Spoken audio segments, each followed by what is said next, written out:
Nigerians, they have fallen in love with their enemy. And that enemy is bad governance. But let's pause. How can a people fall in love with the very thing that destroys them? The answer is simple. They've never truly experienced the alternative. For decades, Nigerians have been raised on the diet of dysfunction, broken promises at every election, hospitals without medicine, schools without teachers, leaders without vision. After a while, you begin to normalize the chaos. Power goes out in the middle of dinner. We shrug. NEPA has taken light again. The governor embezzles billion but donates bags of rice. We clap. He's a very generous man. You see what happened? The abnormal become normal, and the normal become unimaginable. We have been so conditioned that when someone demands accountability, they are labeled enemies of progress. When someone insists on standards, people roll their eyes and say, this is Nigeria, manage it. But let me ask, how do you recognize good when you've never tasted it? How do you measure justice when injustice is the only ruler you've known?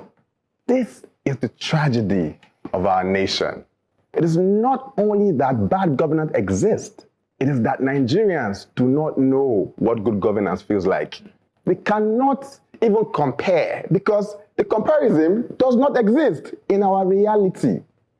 And that's why it seems as though we've fallen in love with our enemy. We've developed a strange romance with failure, a toxic relationship with mediocrity. But here's the thing about love. Once you encounter the real thing, the fake cannot hold you anymore. The moment Nigerians taste even the smallest dose of true governance, leaders who serve, system that works, policies that put people first before politics, it will be impossible to go back. Because once you see light, darkness loses its power. Once you taste freedom, slavery becomes unbearable. So the question is, when will Nigeria fall out of love with their enemy? When will we demand a divorce from bad governance and choose a new partner? Accountability, transparency, justice. Because until then, the abnormal will keep masquerading as normal. You said, how do you recognize good governance when you have never tasted it? Nigerians do not know what good governance feels like. And I am, at this point, very forced to agree completely. Because, this week, over the week, I saw a video of Madam Joke Silva where she visited Abia State and she was forced to make a video raving about what Alex Oti is doing in Abia State, that this is amazing, just 2 years. But your advocacy just took me back to that. If a woman of her age and caliber is wowed by, he's doing an amazing job compared to what every other governor is doing, but that is supposed to be what governance is, right? If she, at her age, exposure and everything, is wowed, then that's enough for me to say everything you have said is spot on, because she is seeing what good governance look like in her, old age, because being old is what everybody wants to be. And you need to see that video and the joy. I'm like, really? And I saw comments, people were a bit attacking her to say, oh, you supported this administration, so why are you now praising Alex Oti and all? And I said, that's not the point. You can support anybody you want to support, exactly. But when you see something good, please be honest enough to appreciate it and recognize it. And this is where I respect Kenyans. Those people, they don't need to see quarter of what Nigerians have seen.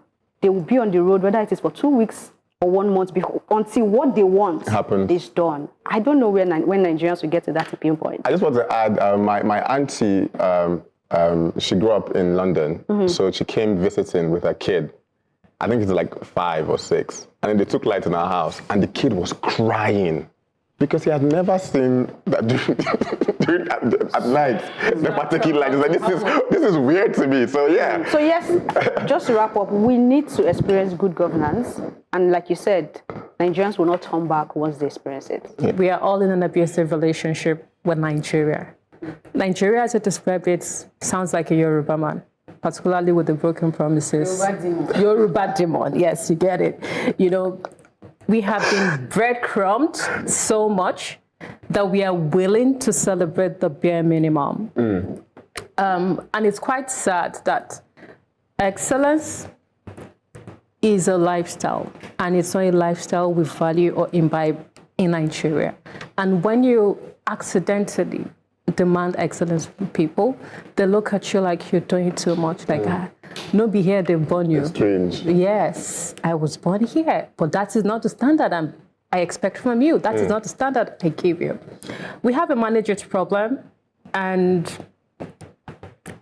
we cannot do better or demand better.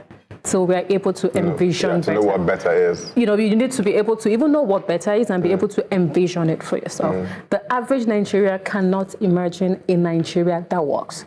And that is where the problem lies. So we are able to imagine what will the working Nigeria look like. We will just keep having this conversation.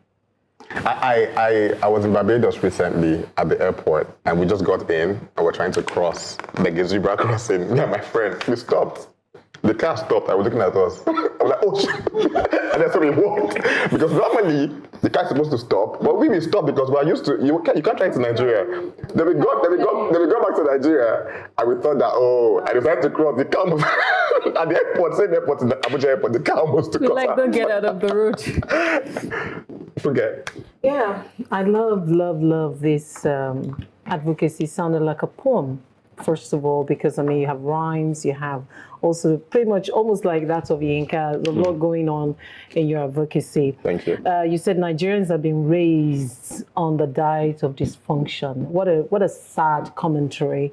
I was speaking with someone earlier, Ekene, actually earlier this week, and I said, I feel like this present Nigeria is strange. It's like somebody while we were sleeping just substituted Nigeria for Nigeria. And so we wake up to this particular Nigeria, and it's just so strange. Some of the things happening nowadays.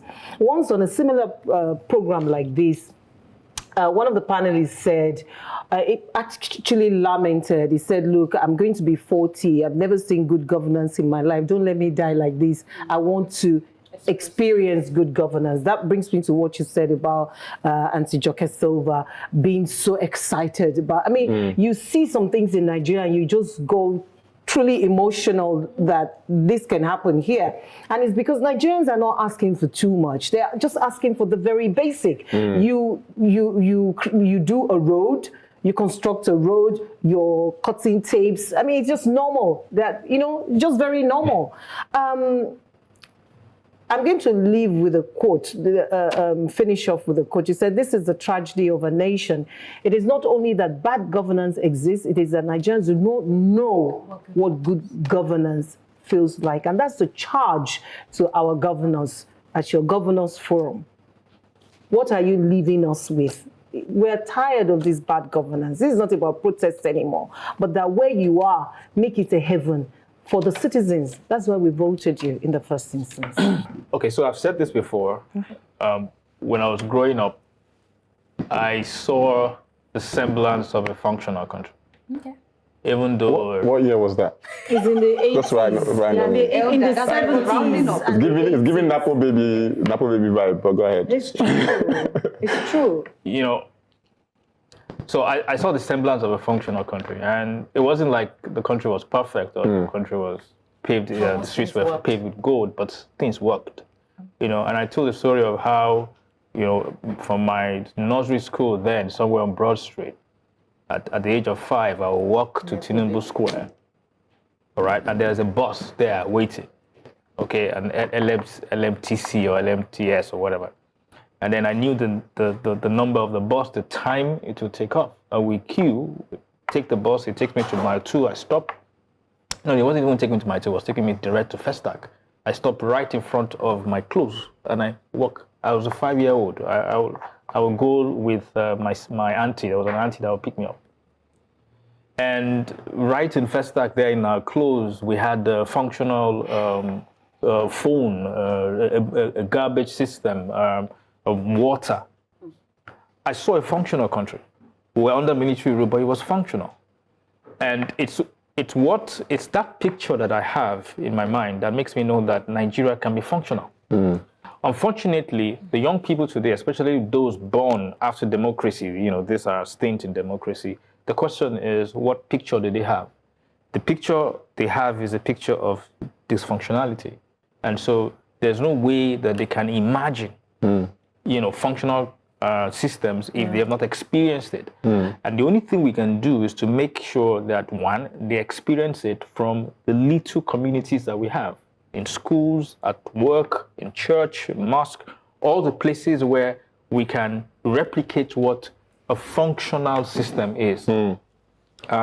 Just over the weekend, I got a voice note from somebody asking me to commit fraud, to represent him at a place so that he can get something.